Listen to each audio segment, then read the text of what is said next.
अस्सलाम वालेकुम एवरीवन, मैं हूं Sehrish and welcome back to chemistry. और आज हमने केमिस्ट्री में एक नया चैप्टर स्टार्ट करना है जो कि रिलेट करता है आपकी इंडस्ट्रियल केमिस्ट्री से, यानी कि चीज़ों का बनाना जो हम डेली लाइफ में यूज़ करते हैं। सो फर्स्ट इंडस्ट्री जो कि इम्पॉर्टेंट है हमारी मुल्क में।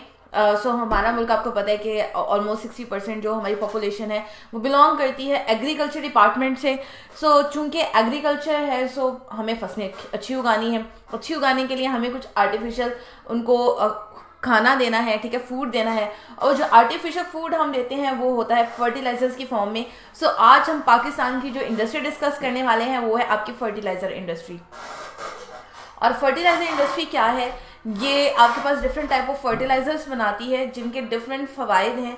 सबसे पहले आपको ये पता होना चाहिए कि आपके प्लांट को फर्टिलाइजर चाहिए क्यों। ठीक है, ऐसे तो नहीं है कि आप खाद ऐसे डालते जाओ। आपको पता है ज़्यादा खाद देने से भी जो प्लांट्स होते हैं वो मुरझा जाते हैं, वो ख़राब होना शुरू हो जाते हैं, because excess of everything is bad. ठीक है, सो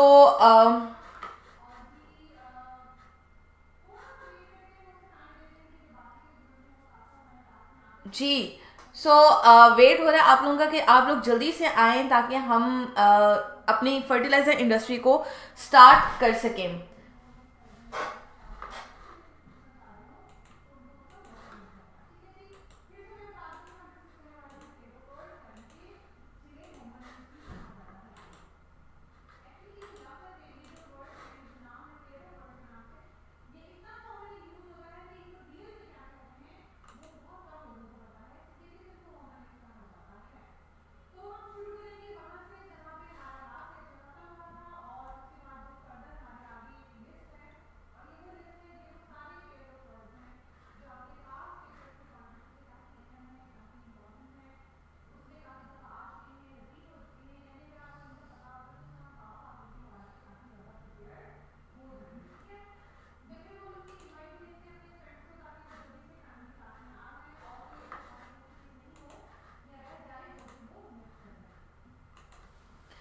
जी, तो फिर लेसन करते हैं स्टार्ट। और लेसन के स्टार्ट में मैंने जिसने आपको पहले बताया कि हम लोग फर्टिलाइज़र इंडस्ट्री डिस्कस करने वाले हैं कि व्हाट आर फर्टिलाइज़र्स, क्यों यूज़ होते हैं। जैसे हमने बात की कि हमारी जो आबादी है उसका तकरीबन तकरीबन 60% जो आपके पास पॉपुलेशन है वो एग्रीकल्चर सेक्टर से बिलोंग करती है। इसी लिहाज से हम बात करेंगे।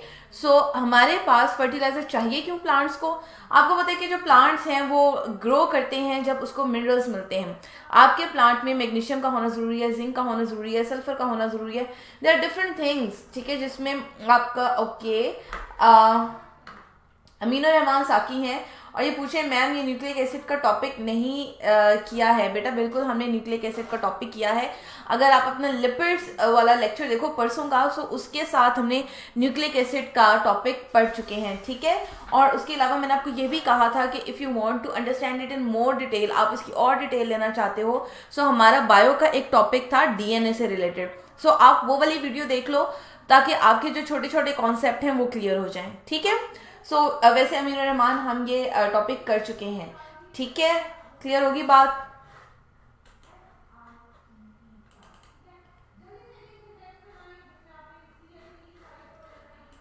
और एक दो बात और भी है कि फर्टिलाइजर्स की हम बात कर रहे थे कि हमारे पास फर्टिलाइजर्स क्या हैं। अब प्लांट्स हैं, प्लांट्स अब देखो सॉइल है ना, सॉइल के अंदर एक लिमिटेड अमाउंट है। प्लांट एक दफ़ा फसल ग्रो की, उसने वो मिनरल्स ले लिए, दूसरी दफ़ा ग्रो की और मिनरल्स ले लिए। अब एक टाइम आएगा कि आपकी जो ज़मीन है, आपकी जो सॉइल है वो मिनरल डेफिशिएंट हो जाएगी, उसमें मिनरल्स नहीं होंगे। अब आपको उसको आर्टिफिशियल मिनरल्स देने हैं, और वो जो आर्टिफिशियल मिनरल्स आप देते हो वो किस फॉर्म में देते हो? वो फर्टिलाइजर्स की फॉर्म में देते हो। और आपकी कोशिश ये होती है कि जो फर्टिलाइजर हो वो हम इस तरह का यूज़ करें जो कि सॉइल के अंदर जल्दी घुल मिल जाए, जल्दी डिजॉल्व हो जाए, ताकि प्लांट्स जो हैं इजीली उसको उनमें से मिनरल्स को ले सकें। जो मिनरल सबसे ज़्यादा इंपॉर्टेंट है प्लांट की ग्रोथ में, उसमें नंबर 1 है आपके पास नाइट्रोजन। आपके पास मोस्टली जो फर्टिलाइजर्स हैं वो नाइट्रोजन बेस्ड हैं। इसमें आपके पास आ जाता है यूरिया, सबसे बेहतरीन एग्जाम्पल है। पीटीवी का चैनल आप लोगों ने देखा होगा, हमने तो बचपन में बहुत देखा है क्योंकि उस टाइम पे केबल भी होती थी, बहुत बाद में आई थी। जब बहुत छोटे होते थे तो पीटीवी बहुत कॉमन था। तो उसके ऊपर जो फसलें हैं उनका एक पूरा टॉपिक आता था, उनका एक पूरा घंटे का शो आता था किसान से रिलेटेड। मुझे नाम नहीं याद आ रहा पर किसान से रिलेटेड था। उसके अंदर वो बताते थे कि आपको कौन सी खाद यूज़ करनी चाहिए और आपको कितने अरसे तक फसल का इंतजार करना चाहिए, कौन सी फसल कब बोनी चाहिए, क्या अच्छा है, किस सुंडी ने हमला कर दिया है खेतों पे, उसके लिए क्या पेस्टिसाइड यूज़ करना चाहिए। इनकी प्रॉपर अवेयरनेस होती है, उनको बताया जाता है कि आपने ये खाद देनी है, ये होना है, ये होना है। तो उसमें एक आती बड़ी कॉमन सी यूरिया खाद, किसान की यूरिया खाद, वो जो होती है वो नाइट्रोजन का बेस्ट सोर्स है। नाइट्रोजन क्यों इंपॉर्टेंट है? नाइट्रोजन प्लांट की ग्रोथ के लिए इंपॉर्टेंट है, ठीक है। देन प्लांट के जो लीफ निकलते हैं, जो उसमें फल लगता है, जो अनाज लगता है, उसके लिए भी इंपॉर्टेंट है। आपके पास उसके बाद पोटेशियम आ जाता है। पोटेशियम आपको पता है कि अब वो एक ऐसा मिनरल है जो कि वाटर को रेगुलेट करता है प्लांट के अंदर। अगर नहीं पता है तो मैं आपको बताती हूँ कि किस तरह से ये रेगुलेट करता है। जो पोटेशियम मिनरल होता है ना, वो जमीन से पानी खींचने में मदद करता है। होता क्या है कि फॉर एग्जांपल आपके पास एक पत्ता है, पत्ते के अंदर यहाँ पे छोटे छोटे पोर्स हैं जिनको आप स्टोमेटा कहते हो, ठीक है। यहाँ से पानी अवेपोरेट होता है। अब पानी जब ऊपर से वेपोरेट होगा तो नीचे से खींचा जाएगा। फॉर एग्जाम्पल जिस तरह आपके पास स्ट्रॉ है और उससे आप पानी पीते हो, आप ऊपर से पानी सक कर रहे हो ना, तो वो नीचे से पानी खींच रहा है। यहाँ पे इसी तरह होता है कि इन पोर्स के थ्रू वाटर अवेपोरेट होता है और फिर वो जमीन से पानी खींचता जाता है, ठीक है। और इसको हम बोलते हैं ट्रांसपायरेशनल पुल। क्या एग्जाम्पल इसकी मैंने किससे रिलेट किया है? जिस तरह स्ट्रॉ होता है आपके पास, इस तरह ये सक करते हैं। और इसके ये जो स्टोमेटा ओपन होते हैं, ये जो सुराख ओपन होते हैं, ये क्यों होते हैं? जब पोटेशियम आयन इनके अंदर मूव करता है। अगर पोटेशियम आयन इनके अंदर मूव नहीं करेगा तो ये स्टोमेटा ओपन ही होंगे, प्लांट जो है वो जमीन से पानी खींच नहीं सकेगा, पानी ले नहीं सकेगा। पोटेशियम इसलिए बहुत ज्यादा इंपॉर्टेंट है। ओके, फैजान हमारे साथ बोल रहे हैं अस्सलाम वालेकुम मैम जी। वालेकुम अस्सलाम। फैजान कैसे हैं आप? इसके अलावा फैजान के अलावा भी कुछ बच्चे हैं हमारे साथ जो मुझे अभी पता नहीं चल रहा कौन से हैं, क्योंकि मेरे नोटिफिकेशन में सिर्फ फैजान नजर आ रहा है। आई नो अमीनुर रहमान भी यहाँ पर हैं और भी स्टूडेंट हैं, बट मुझे अभी पता नहीं चल रहा। तो प्लीज़ अपना कमेंट ज़रूर कर दिया करें कि मैम हम हाजिर हो चुके हैं, हमारा नाम भी मेंशन करें, ठीक है। सभी मैं बात कर रही थी कि आपके पास डिफरेंट मिनरल्स हैं तो उनकी क्या इंपॉर्टेंस है। इसी तरह आपके पास फॉस्फेट है। फॉस्फेट जो ग्रुप है वो एटीपी का बड़ा इंपॉर्टेंट पार्ट है। एटीपी क्या है? एटीपी आपके पास एनर्जी यूनिट्स हैं। मतलब आपकी बॉडी, आप जो भी काम कर रहे हो वो एनर्जी किस फॉर्म में है? वो एक पैकेट की फॉर्म में, और उस पैकेट को आप क्या बोलते हो? एटीपी बोलते हो। ये पैकेट खुलता है यानी कि इसके बॉन्ड टूटते हैं तो आपको एनर्जी मिलती है। इसी तरह प्लांट्स में एनर्जी जो है वो प्रोड्यूस होती है, ठीक है। और वो जो एनर्जी के पैकेट्स हैं प्लांट के अंदर, वो ये एटीपी हैं। जितनी भी प्रोसेस के लिए एनर्जी चाहिए वो किस लिए चाहिए होती है? वो इसके थ्रू चाहिए होती है। जी शिजा है हमारे साथ, अस्सलाम वालेकुम हो रही है। वालेकुम अस्सलाम शिजा, कैसी हैं आप? मौसम की बात करते हैं बाद में, ज़रा लेक्चर ख़त्म कर लें, आज लेक्चर थोड़े लेंदी है। इसको ख़त्म करने के बाद हम मौसम की बात करते हैं। मुझे पता है आप लोगों के पास बड़ा कुछ होगा कहने के लिए। लाहौर में तो आज बारिश हो रही है, आप लोगों की तरफ बारिश हो रही है या नहीं हो रही? आज तो पकौड़े और चाय वाला मौसम है, सही मायनों में, ठीक है। अभी मैंने आपको बताया कि किस तरह डिफरेंट मिनरल्स जो हैं आपको आपके प्लांट के लिए इम्पॉर्टेंट होते हैं, क्या इनका रोल है।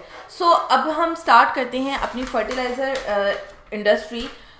अभी मैंने टॉपिक स्टार्ट नहीं किया था, एक इंट्रोडक्शन दिया था। जो स्टूडेंट लेट हैं उनको परेशान होने की ज़रूरत नहीं है क्योंकि टॉपिक अब स्टार्ट हुआ है, ठीक है। Pakistan had very less industries in the time of creation. जब पाकिस्तान बना था आपको पता है हमारी कितनी खस्ता हालत थी। But with the passage of time Pakistan has developed multiple industries and progress very well.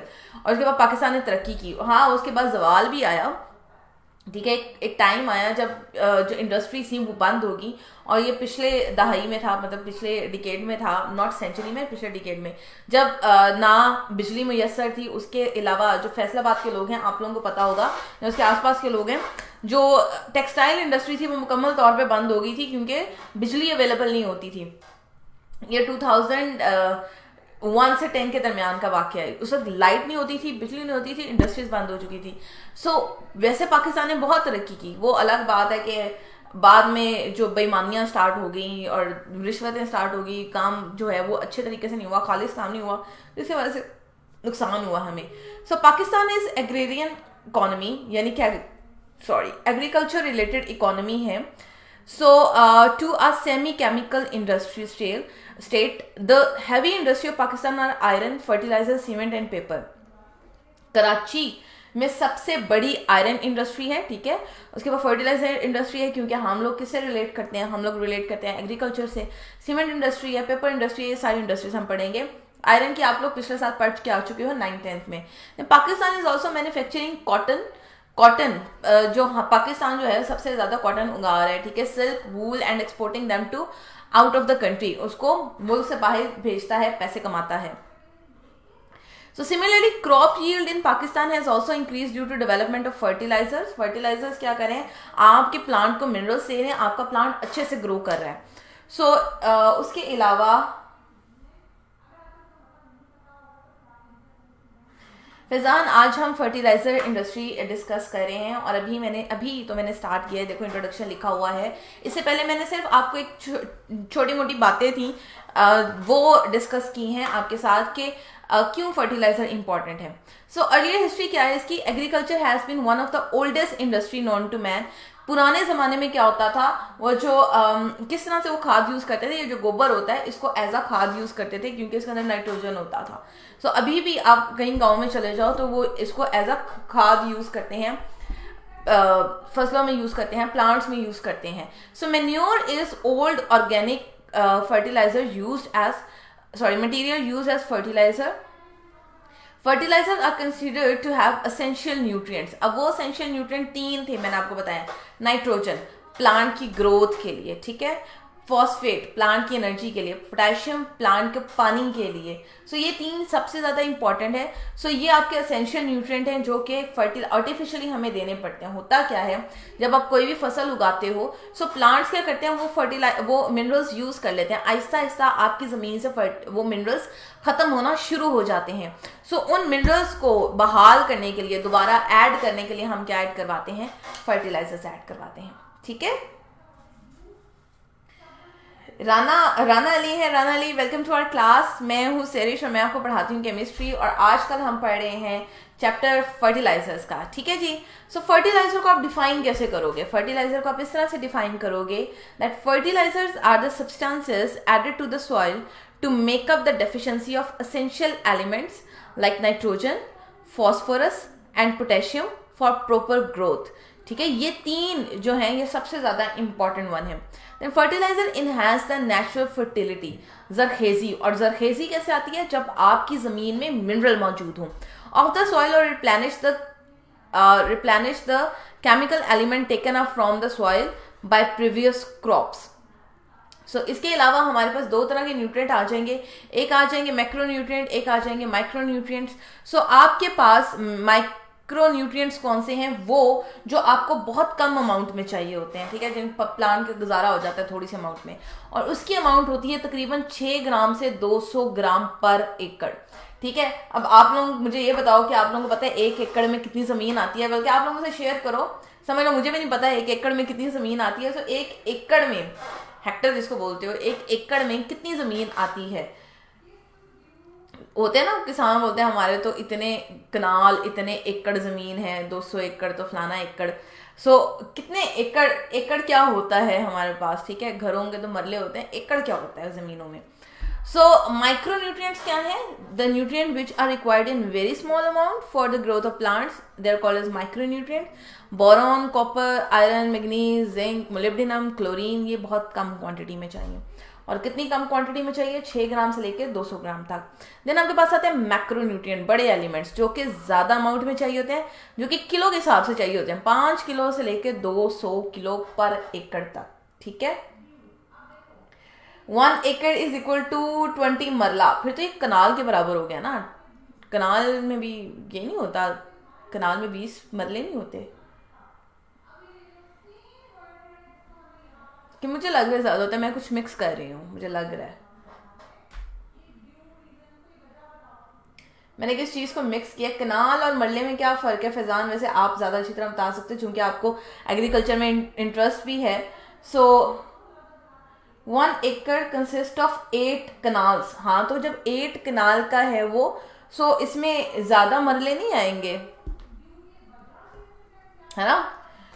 अब जरा मुझे कैलकुलेशन करके बताओ कि 1 कनाल में कितना मरला होता है।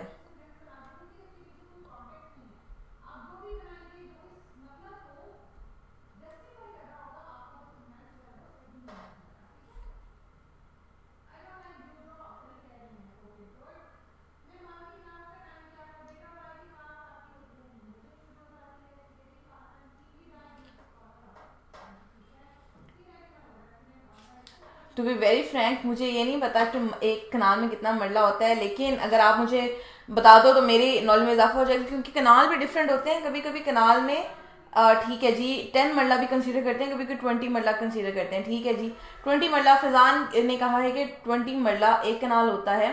सो आपके पास 8 कनाल होते हैं 1 एकड़ में। सो कितने हो गए 8 इंटू 20 कितने हो गए 160 मरला नहीं हो गया फैजान? जरा अपनी कैलकुलेशन देखो, आपने मुझे क्या कैलकुलेशन की हुई है?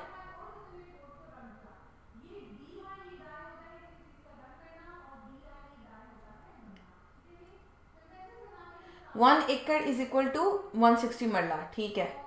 सो इसके अंदर कितने कनाल आएंगे? इसके अंदर आएंगे 8 कनाल, है ना? इस तरह से होगा ना?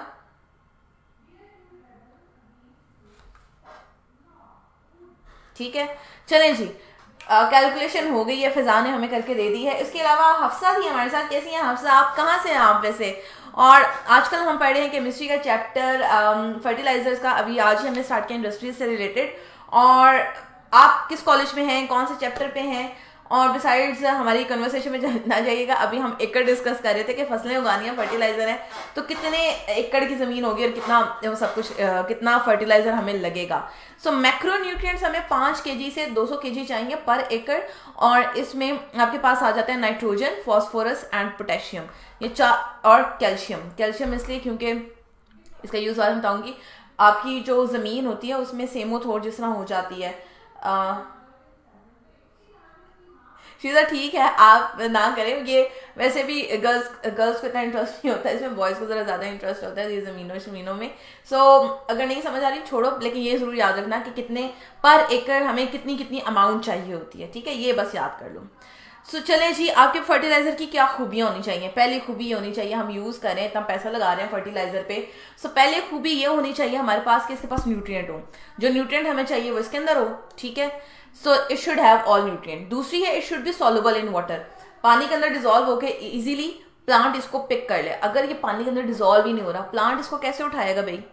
इसको कैसे डिजोल्व करेगा? ऊपर कैसे लेके जाएगा? कैसे यूज करेगा? नहीं यूज कर सकता जब तक ये सॉल्युबल ना हो।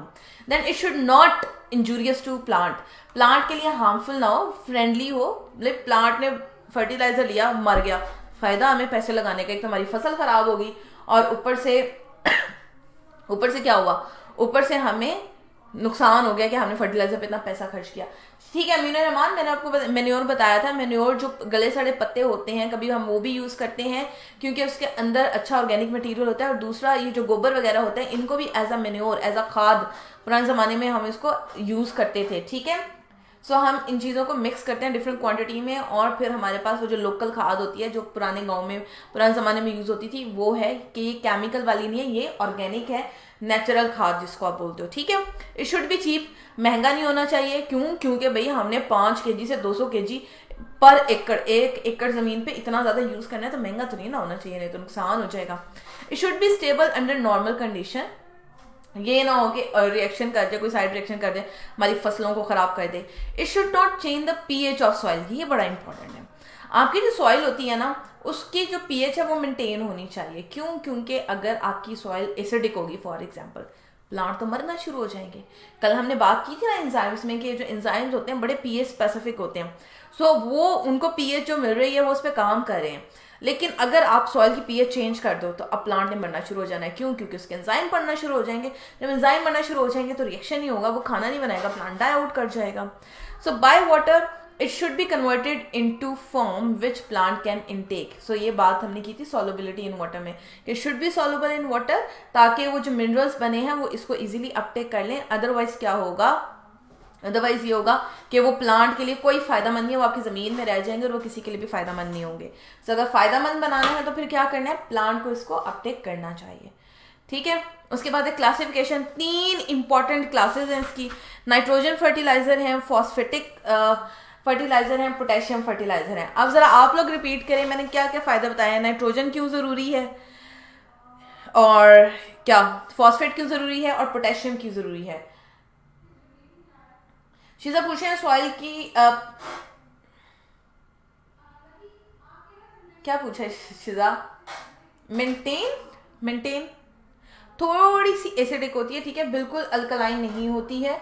और अगर ये बहुत ज़्यादा एसिडिक हो जाए, like it's near to normal, like 7 के आसपास ही होती है, ठीक है, लेकिन इसकी वैल्यू कम नहीं होनी चाहिए।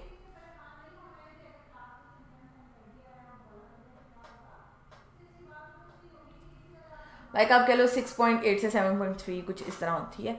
बहुत ज़्यादा एसिडिक नहीं होनी चाहिए, बहुत ज़्यादा अल्कलाइन नहीं होनी चाहिए, आपकी फसलें जो है वो ग्रो नहीं करती हैं, ठीक है, लेकिन डिफरेंट केस में डिफरेंट होती है।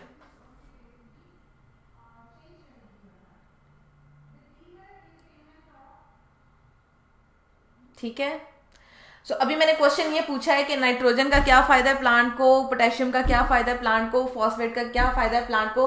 ये मैंने स्टार्ट में बताया था, जरा अब मुझे पता चलेगा कौन कौन सो रहा है और कौन कौन सुन रहा है।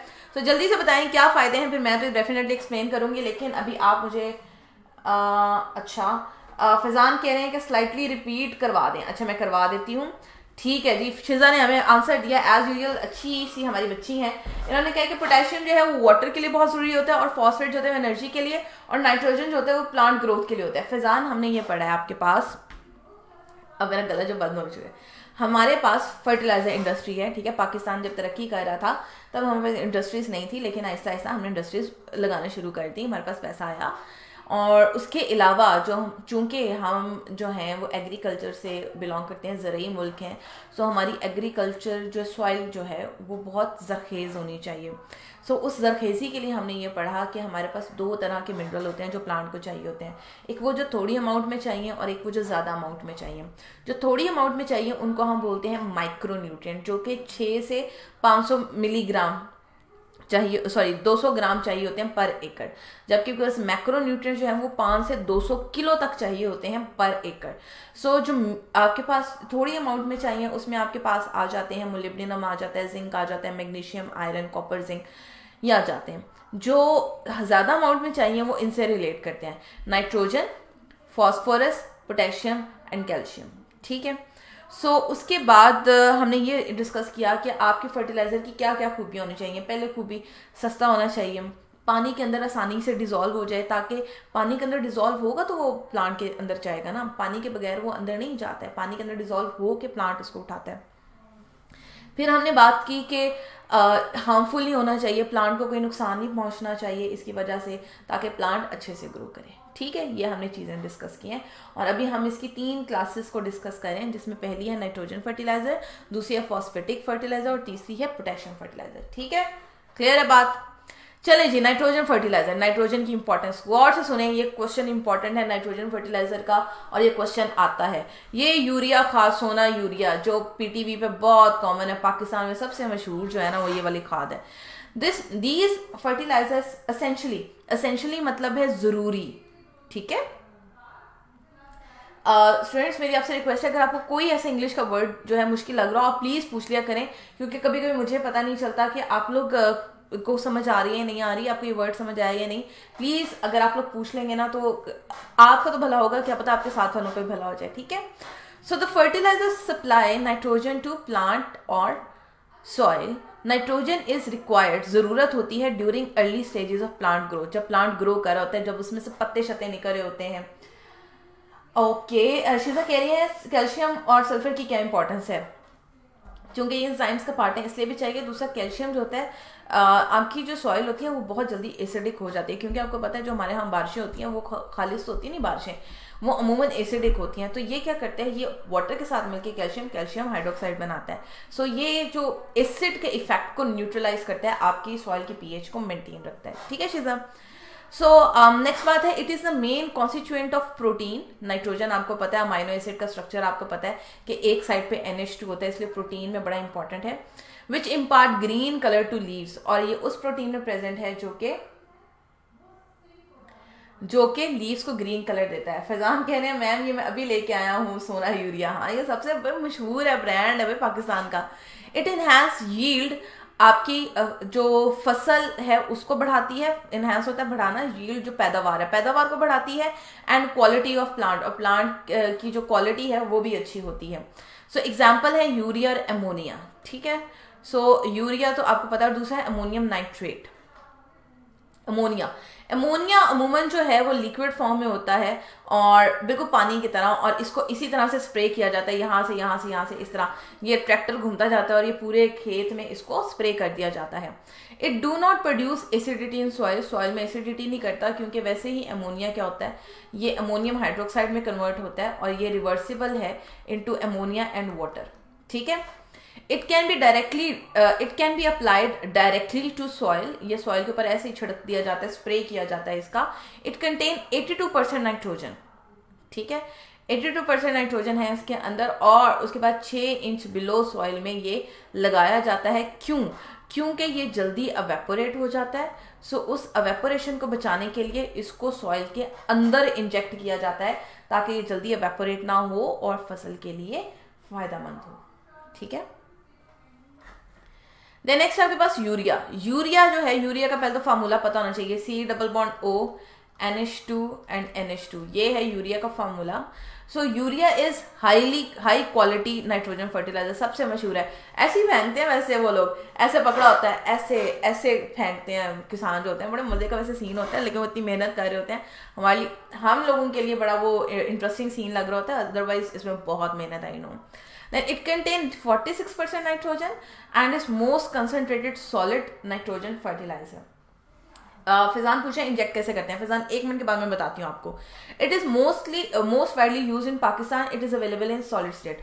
होता क्या है, जब आप फसलें उगाते हो, सो आप मेरे से बल्कि ज्यादा अच्छी तरह जानते होगे, बल्कि आप ज्यादा एक्सप्लेन कर सकते हो अपने फेलोज को, कि जिस तरह आप क्यारियां सी बनाते हो, ठीक है, क्यारियों के अंदर फिर जाके आप करते हो, ये पाकिस्तान में इतना कॉमन नहीं है अमोनिया।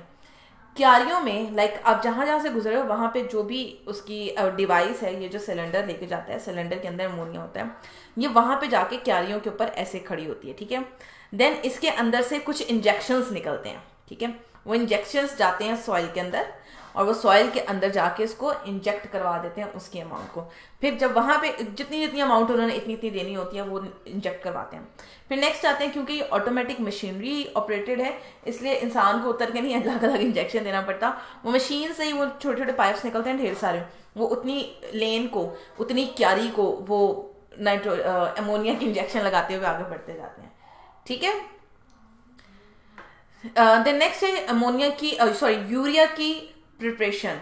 सो यूरिया हमारे पास क्या है, so preparation of ammonium carbamate, सबसे पहले ये दोनों मिलेंगे। ठीक है, इसके 2 यूज होते हैं, इसका 1 यूज होता है। सो ये इस तरह से हमारे पास बनेगा, जो इसका रिएक्शन है। हाँ फैजान, इस तरह बहुत ज़्यादा टाइम लगता है, और ये पाकिस्तान में इतना कॉमनली यूज़ नहीं होता है, ये उन कंट्रीज़ में यूज़ होता है जिनके पास बहुत हाई टेक्नोलॉजी है। क्योंकि ये बहुत फास्ट रिएक्शन इसके लिए चाहिए होता है, फास्ट स्पीड चाहिए होती है, सो वो लोग इसको बहुत ज़्यादा टाइम से लगा लेते हैं। दूसरा ये कि इसके अंदर नाइट्रोजन की अमाउंट बहुत ज़्यादा होती है एज़ कम्पेयर टू यूरिया, सो वो लोग प्रेफर करते हैं कि हम अमोनिया यूज़ कर लें। ठीक है। सो ये उनका होता है, और इसके लिए प्रॉपर एक आपको याद होगा, हेबर्स प्रोसेस बड़ा कॉमन है अमोनिया को बनाने के लिए। क्यों वो इतना जतन करते हैं इसको इतनी ह्यूज क्वांटिटी में बनाने के लिए, बाकायदा इसके सेटअप्स होते हैं, बड़ी बड़ी इंडस्ट्रीज होती हैं अमोनिया के प्रिपरेशन के लिए, सिर्फ इसलिए कि फसलों को वो दे सकें। ठीक है। शिजा, ये बहुत इंटरेस्टिंग है, अगर आपने बायोकेमिस्ट्री पढ़नी है तो इसमें इंटरेस्ट लें, ये बहुत ये हेल्प करेगी आपकी बायोकेमिस्ट्री में। चलें जी, सबसे पहले मैंने आपको क्या बताया, मैंने बताया कि इनका रिएक्शन होना है। सो किस तरह से रिएक्शन होना है, ये आपके पास बनेगा C+O, जिस O NH2 एक साइड पे आएगा, और यहाँ पे आपके पास आएगा ONH4। ठीक है, ये रिएक्शन बनेगा आपके पास, और इसके अंदर कोई भी चीज़ लूज नहीं हो रही है, सारे के सारे मॉलिक्यूल सिर्फ अपने आप को एडजस्ट कर रहे हैं। अब यही जो मॉलिक्यूल है ये टूटेगा और इसमें से वाटर निकल जाएगा, यानी कि यहाँ से -2 हाइड्रोजन और यहाँ से -1 ऑक्सीजन। सो ये एज वाटर निकल जाएगा, पीछे आपके पास यूरिया आ जाएगा NH2 C+O NH2। So water कहाँ से निकलेगा, मैं आपको कलर चेंज करके देती हूँ ताकि आपको समझ आ रहे। वाटर, ये वाला ऑक्सीजन, और यहाँ से 2 हाइड्रोजन, ठीक है, निकल जाएंगे एज वाटर, और पीछे आपके पास आ जाएगा यूरिया। सो ये रिएक्शन बिल्कुल भी मुश्किल नहीं, आसान सा रिएक्शन है। यूरिया का फार्मूला बस आपको आना चाहिए, C+O NH2 दोनों साइडों पे। ठीक है। फैजान मैंने सबसे पहले यही बात तो बताई है। अच्छा फैजान कह रहे मैम लगे हाथ, ये बात भी बता दें, चले लगे हाथ आपको ये बात भी बता देती हूँ। सबसे पहले मैं ये बात की है कि हर साल यूरिया क्यों देनी पड़ती है। देखो आप फसल उगाते हो ना, सो फसल में से क्या होता है, फसल में से वो जो आपकी मिनरल है वो लॉस हो जाए, क्योंकि तो फसल ने ले ली। अब जमीन के अंदर तो यूरिया नहीं ना बचा, इसलिए आपको हर साल नए सिरे से यूरिया देना पड़ता है ताकि आपकी फसल ग्रो कर जाए, ठीक है, अच्छे से ग्रो करे, क्योंकि यूरिया खत्म हो जाता है, वो प्लांट ने यूज कर लिया, अब नई नई फसल को नया यूरिया चाहिए। शीजा कह रही है मैम बायोकेमिस्ट्री का मेरिट बहुत हाई है हमारी यूनिवर्सिटी में। यस आई नो, मैंने आपको बताया बायोकेमिस्ट्री इज वेरी डिफिकल्ट और ये इतनी आसान नहीं होती है, दो इसमें बहुत मेहनत करनी पड़ती है। आप भी मेहनत करें, मैंने बायोकेमिस्ट्री किया, आप भी कर सकती हैं बायोकेमिस्ट्री, ऐसी कौन सी बात है, हमारी शीजा किसी से कम है ना। Then a concentration of urea is done by evaporation, और उसके बाद हम क्या करते हैं, इसको और ज़्यादा कंसनट्रेटेड फॉर्म में कर लेते हैं, ये वाटर को उड़ा देते हैं, पीछे हमारे पास यूरिया रह जाता है। सो 99% urea is melted is obtained. उसके बाद हम इसको क्या करते हैं, इसकी प्रिलिंग करवाते हैं, इसको हार्ड करवाते हैं। हार्ड करवाने के बाद हम इसके वो क्रश करते हैं इसको, ठीक है। क्रश करने के बाद हम इसको पैक करवाते हैं, और पैक करवाने के बाद हम क्या करते हैं, इसको बेचते हैं, ठीक है जी। देन अमोनियम नाइट्रेट है लास्ट वन। सो इसके अंदर 33% नाइट्रोजन है, और सिंपल सा हमारे पास रिएक्शन है कि हम अमोनिया और इसको रिएक्ट करवाते हैं तो हमारे पास अमोनियम नाइट्रेट बन जाता है NH4NO3, ठीक है। सिंपल सा रिएक्शन है अमोनियम नाइट्रेट का। और इसमें ये होता है कि हम चूंकि न्यूट्रलाइजेशन करते हैं, उसके बाद हम वाटर को वेपोरेट करवा देते हैं। यूजुअली ये जो जितने भी ये होते हैं ये सारे एक्वस फॉर्म में होते हैं। सो एक्वस में से वाटर निकालना बड़ा ज़रूरी होता है। सो वाटर को एवेपोरेट करवा देंगे ताकि हमारे पास ज़्यादा से ज़्यादा अच्छी चीज़ आ जाए। So the solid ammonium nitrate is melted and then spread down from a tall tower. Melt किया जाता है, कूल किया जाता है, इसको क्या करते हैं, फिर कूल करने के बाद हम छोटे छोटे पीसेस में तोड़ते हैं, फिर हम इसको क्या करते हैं, पैक करवा देते हैं, ठीक है। So the solid ammonium nitrate is melted and then sprayed down from a tall tower. The falling droplets are dried by an upward current. उसको हम कूल करवाते हैं, इसको ड्राई करवाते हैं। It cannot be used in paddy rice field. क्यों? Paddy rice क्या होता है, दलदली इलाके, और अमूमन चावलों की फसल के लिए हम अमोनियम नाइट्रेट नहीं यूज करते। अब अमोनियम नाइट्रेट क्यों नहीं यूज करते और बाकी क्यों यूज कर लेते हैं, क्योंकि जो नाइट्रेट ग्रुप है ना ये असल में टूट जाता है, फिर इसका कोई फायदा नहीं होता, नाइट्रोजन दोबारा आपकी एटमॉस्फेयर में चली जाती है, ठीक है। सो अगर एटमॉस्फेयर में चली गई तो हमें नाइट्रोजन का कोई फायदा नहीं है, इसलिए हम इसको जहाँ पे पानी खड़ा रहता है वहाँ उन फसलों में नहीं उगाते। ये रिएक्शन रिवर्सिबल हो जाता है, दोबारा से ये चीज़ें बन जाती हैं, जो नाइट्रोजन है वो किस में चला जाता है, एटमॉस्फेयर में चला जाता है, ठीक है, क्लियर है। अब जरा आंसर करें आप, मेरा तो बहुत क्वेश्चन कर लिए, ये चीज़ शुरू की है मेरी। अब आप लोग मुझे ये बताओ कि विच of the following is essential component of protein. Protein का सबसे एसेंशियल कंपोनेंट कौन सा है, कौन सा मिनरल है। शीजा कह रही है कि मैम उस दिन वीडियो की वॉइस बंद हो गई थी। क्वालिफिकेशन मेरी है एमफिल इन बायोकेमिस्ट्री, ठीक है। सो इसलिए मैं आपको बायोकेमिस्ट्री दोनों पढ़ाती हूँ, क्योंकि आपको सिर्फ बायो नहीं पढ़नी या सिर्फ केमिस्ट्री नहीं पढ़नी, आपको दोनों चीज़ें पढ़नी पड़ती हैं और ये ज़रा ज़्यादा टफ हो जाता है। डी वेरी नाइस शिजा ने आंसर दिया सबसे पहले। फैजान जितना आप बोलते हो ना उतना ही आप जवाब नहीं देते, ठीक है। अब फैजान इतना मुझे नहीं पता, ये तो आपको कोई एग्रीकल्चरिस्ट ही बता सकता है कि विशा है हमारे साथ। विशा, मुझे तो लगा था आप हैं ही नहीं आज, कैसी हैं आप और मौसम कैसा है आपकी तरफ विशा। और जी आंसर आ गया नाइट्रोजन, ठीक है जी। फैजान इतनी नहीं मैं एग्रीकल्चर से मेरा इंटरेस्ट और मेरा नॉलेज कि मैं आपको बता सकूं कि कौन सी फसल के लिए कौन सी खाद होती है, ठीक है। So how much percentage of nitrogen is present in urea. Urea में कितनी परसेंटेज प्रेजेंट होती है।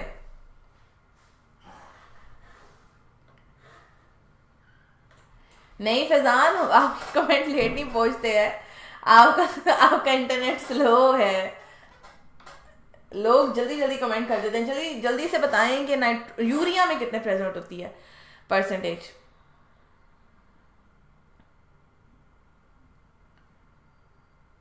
बी 46%, ठीक है जी।